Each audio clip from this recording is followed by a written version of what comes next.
కాకినాడ జిల్లాలో విషాదం నెలకొన్నట్లుగా తెలుస్తోంది. వాగులో 11 ఏళ్ల బాలుడు గల్లంతైనట్లుగా తెలుస్తోంది.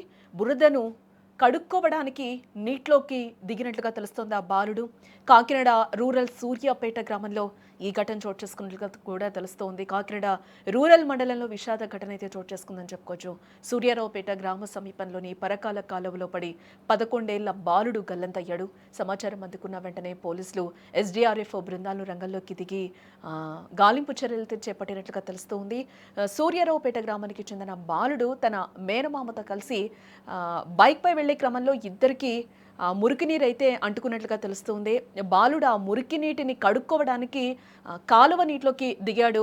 అయితే కాలువలో ప్రవాహం ఎక్కువగా ఉండటం లేదా నీటి లోతును అంచనా వేయలేకపోవడం వల్ల బాలుడు అకస్మాత్తుగా నీటిలో మునిగిపోయి ప్రవాహంలో కొట్టుకుపోయినట్లుగా కూడా అక్కడున్న స్థానికులు అయితే చెప్తూ ఉన్నారు. మేనమామ ఎంత ప్రయత్నించినా కూడా బాలుడిని రక్షించలేకపోయినట్లుగా కూడా తెలుస్తోంది.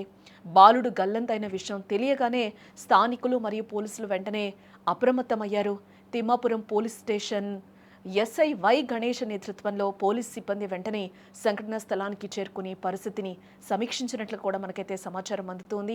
ఎస్డీఆర్ఎఫ్ బృందం కాలువలో బాలుడి ఆచూకీ కోసం ముమ్మరంగా గాలింపు చర్యలైతే చేపట్టినట్లుగా తెలుస్తోంది. ఇప్పటివరకైతే బాలుడి ఆచూకీ తెలియనట్టుగా కూడా తెలుస్తూ ఉంది. ఈ నేపథ్యంలోనే అక్కడ సహాయక బృందాలన్నీ కూడా ఆ బాలుడి మృతదేహం కోసం అయితే గాలింపు చర్యలు అయితే చేపట్టినట్లుగా తెలుస్తుంది. ఓ పక్కన మనం చూస్తూ ఉన్నాం మొంతా తుఫాన్ ప్రభావంతో అయితే రాష్ట్రాల వ్యాప్తంగా కూడా వర్షాలు జోరుగా కురుస్తున్న నేపథ్యంలో కూడా అధికారులు చాలా అలర్ట్స్ అయితే జారీ చేస్తున్నారు. ఈ నేపథ్యంలో అత్యవసరం అయితే తప్పితే బయటకి రావద్దు అని కూడా చెప్తున్నారు. చిన్నపిల్లల్ని కూడా ఒక కంట కనిపెట్టుకుంటూ ఉండాలి. ఈ నేపథ్యంలోనే స్కూల్స్కి కాలేజెస్కి కూడా అధికారులు అలర్ట్స్ జారీ చేసే నేపథ్యంలో చాలా జాగ్రత్తగా ఉండాలని కూడా అధికారులు చెప్తూ ఉన్నారు.